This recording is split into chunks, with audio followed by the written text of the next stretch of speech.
अस्सलाम वालेकुम एवरीवन, मेरा नाम है Afaq and welcome to my YouTube channel comic beans. तो आज की वीडियो बहुत ही इंटरेस्टिंग होने वाली है क्योंकि आज हम लोग म्यूटेंट्स के ऊपर एक डिटेल डिस्कशन करने वाले हैं कि म्यूटेंट्स कौन है, कहाँ से आए हैं, इनका कॉमिकल ओरिजिन क्या है और एमसीयू के फ्यूचर में इनका क्या इम्पैक्ट होने वाला है। जैसा कि last week miss Marvel conclude हो चुका है और हमें उसमें ये पता चला कि कमाला खान एमसीयू में अपीयर होने वाली पहली म्यूटेंट है। तो हमारे लिए ये जानना काफ़ी ज़रूरी है कि म्यूटेंट्स कौन है, इनकी ओरिजिन स्टोरी क्या है, कॉमिक्स में इनको इंट्रोड्यूस किस तरह से किया गया और ये आने वाले एमसीयू के प्रोजेक्ट्स के ऊपर क्या इम्पैक्ट करने वाले हैं।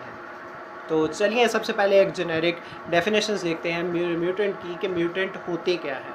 म्यूटेंट्स को सुपर ह्यूमन बींग्स कहा जाता है क्योंकि ये एक जेनेटिक म्यूटेशन के थ्रू पैदा होते हैं। इनके अंदर जो जीन्स मौजूद होती हैं उनको एक्स जीन्स कहा जाता है। साइंटिफिकली अगर हम लोग बात करें तो ह्यूमन बींग्स के लिए एक टर्म यूज़ होती है होमोसेपियंस, और इनको सुपीरियर होमोसेपियंस कहा जाता है क्योंकि म्यूटेंट्स को ह्यूमन बींग्स के अंदर एक एवोल्यूशन कंसिडर किया जाता है। यानी they possess special powers, they possess certain abilities that differentiate them from human beings, और कॉमिक्स में इनको as a threat to human being consider किया गया है। वैसे तो अगर हम लोग बात करते हैं कि सबसे पहला म्यूटेंट कौन है, तो कॉमिक्स में इंट्रोड्यूस होने वाला सबसे पहला म्यूटेंट नेमोर है। Namor who is going to be the villain of Black Panther Wakanda Forever. ये एक सी गॉड होता है जिसके बारे में हमें शुरू में तो ये नहीं बताया जाता कि ये एक म्यूटेंट है। ये कॉमिक्स में इंट्रोड्यूस किया गया था 1928 या 1930 के स्टार्ट में, लेकिन तब इसके बारे में म्यूटेंट की टर्म बिल्कुल भी यूज़ नहीं की गई थी। और ये हमें काफ़ी डेकेड्स के बाद अराउंड इन 1960s लेट और 1970 अर्लीज में हमें जाके इस चीज़ का पता चलता है कि नेमोर एक म्यूटेंट है। सो अगर टेक्निकली देखा जाए तो सबसे पहला म्यूटेंट नेमोर था। लेकिन अगर हम लोग बात करें कॉमिक्स में जो म्यूटेंट्स फर्स्ट टाइम इंट्रोड्यूस किए गए थे वो थे एक्समैन। अब एक्समैन में क्या था, एक्समैन में कुछ specific a group of people, इनको स्टैनली ने इंट्रोड्यूस करवाया अर्ली 1960s में। और उसने कहा कि उसने सोचा instead of giving each of the character a specific origin story, उसने एक ग्रुप को इंट्रोड्यूस करवाया। इनकी पावर्स किस वजह से थी, कहाँ से आई थी, इसके बारे में हमें कोई स्पेसिफिक डिटेल नहीं प्रोवाइड की गई। लेकिन उसने ये कहा कि he took the cowardly way out, यानी बजाय इसके कि हर कैरेक्टर को एक ओरिजिन स्टोरी दी जाए, क्यों ना एक टीम को इंट्रोड्यूस किया जाए। So what did he do, he introduced X Men in the comics. और ये सबसे पहले म्यूटेंट्स थे। इनमें Wolverine, professor X, Jean Grey और साइक्लॉप्स, इस तरह के मज़ीद और भी कैरेक्टर्स थे जो कॉमिक्स में through out the history appear करते रहे हैं। अब होता ये है कि जब आपके पास इतने गिफ्टेड इंडिविजुअल्स होते हैं जिनको अपनी पावर के ऊपर कोई कंट्रोल नहीं होता है या सोसाइटी उन्हें एलियनेट कर देती है, तो उनको एक प्रॉपर स्कूलिंग की ज़रूरत होती है। और ये स्कूलिंग प्रोवाइड करते हैं प्रोफेसर एक्स अपनी एक इंस्टीट्यूट के अंदर, जहाँ वो डिफरेंट म्यूटेंट्स को सर्च आउट करके लाते हैं और उन्हें ये सिखाते हैं कि अपनी पावर्स के ऊपर कंट्रोल किस तरह से रखना है। So Professor X plays a very important role in telling these mutants that what do they have to do or how do they have to overcome their powers, or how can they be accepted in the society, what sets them apart and how they can control over these abilities. बात करते हैं mutants की powers के बारे में। Mutants की power very करती है इंडिविजुअल से इंडिविजुअल। इनमें से किसी की पावर्स भी सेम नहीं होती। इनमें टेलीपैथी, टेलीकिनेसिस, फ्लाइट, उसके बाद मैटर मैनिपुलेशन, इस तरह की डिफरेंट क्वालिटीज़ हर म्यूटेंट पोजेस करता है। कुछ में अल्ट्रेशन भी हो जाती है उनकी बॉडी के अंदर due to the powers they possess, like Wolverine can bring out his claws. तो इस तरह डिफरेंट पावर्स होती हैं डिफरेंट म्यूटेंट्स की, और इनकी पावर्स एग्जिबिट तब होनी स्टार्ट होती हैं when they hit their puberty, और यहाँ ये अपने टीन ईयर्स में होते हैं या अर्ली 20s में होते हैं। और कुछ पावर्स सिर्फ तब एक्टिवेट होती हैं when they are under high stress. तब तक वो पावर्स एक्टिवेट नहीं होती जब तक उनको किसी स्ट्रेस इन्वायरमेंट में नहीं रखा जाता या वो किसी स्ट्रेस के थ्रू नहीं गुजरते।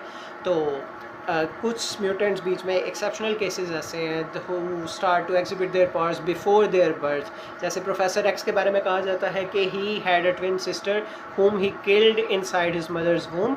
तो उसने सेंस कर लिया था कि she was going to be an evil being, so he killed her before being born.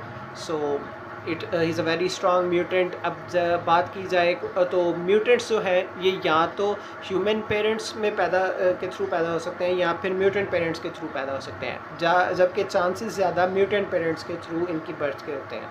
वैसे तो कॉमिक्स में ओरिजिनली ये चीज़ नहीं बताई गई थी, लेकिन फिर बाद में इस चीज़ को इंट्रोड्यूस किया गया कि mutants can give birth to mutants. अब जो म्यूटेंट्स के थ्रू पैदा होंगे उनकी पावर्स अपने एंसेस्टर से या अपने पेरेंट्स से बिल्कुल डिफरेंट होंगी। ज़रूरी नहीं कि वो वही पावर्स पोसेस करें जो उनके पेरेंट्स करते हैं या अगर उनका कोई सिबलिंग करता है। जैसे अगर हम लोग बात करते हैं स्कारलेट विच की, Wanda Maximoff.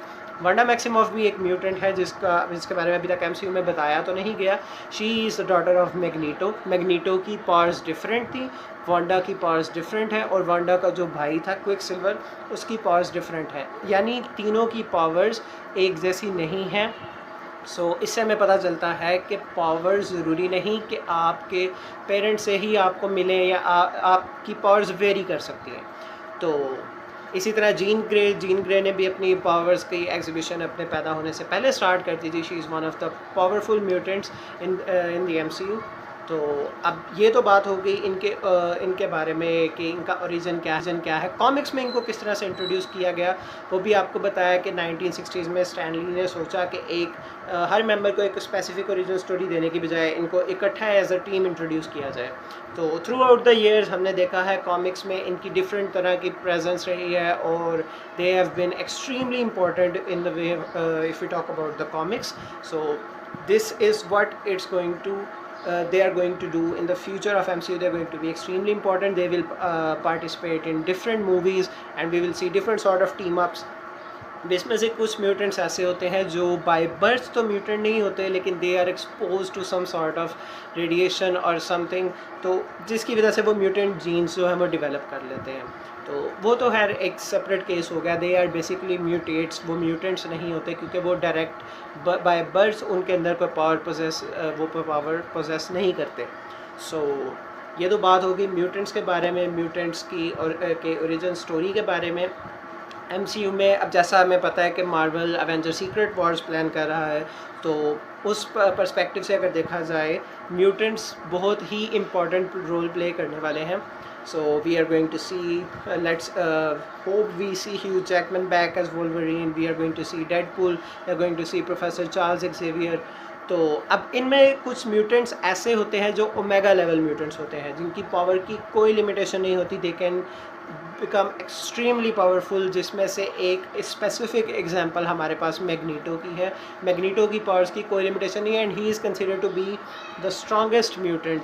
Professor X, Magneto, they are considered to be the strongest mutant. इनके अलावा जीन ग्रे भी ओमेगा म्यूटेंट्स में आती है, और we have Franklin Richards who is son of Reed Richards, जो कि फैंटास्टिक फोर का लीडर होता है। It is going to be too exciting to see all these things being brought to life. अब जैसा कि हमें पता है X-Men 97 एक एनिमेटेड सीरीज़ जो कि डिज़नी प्लस पे एयर करने वाली है, उसमें भी हमें इनके बारे में X-Men को कवर किया जाएगा। इनकी डिटेल्स जो है वो हमें देखने को मिलेंगी। We are going to witness some huge evolution in the Marvel Cinematic Universe in the coming days. So I am so excited about this that I can't even put into words कि मैं इंतज़ार नहीं कर पा रहा when I'm going to see all these mutants on a big stage। तो video आपको कैसी लगी, वीडियो के बारे में लाजमी बताएं। अगर आपको वीडियो पसंद आई तो चैनल को सब्सक्राइब ज़रूर करें और बेल आइकन पे क्लिक ज़रूर करें, ताकि जब भी फ्यूचर में कोई वीडियो हम लोग अपलोड करें तो उसकी नोटिफिकेशन आपको जल्द से जल्द पहुँच जाए। इस वीडियो को यहीं पे वाइंड अप करेंगे and stay tuned for the next episode, जहाँ पर हम लोग थोर का एक स्पॉइलर फ्री रिव्यू आपको बताएंगे that what kind of movie is it, should you go to watch it or not, or how do I personally rate it after watching it. तब तक के लिए अल्लाह हाफ़िज़।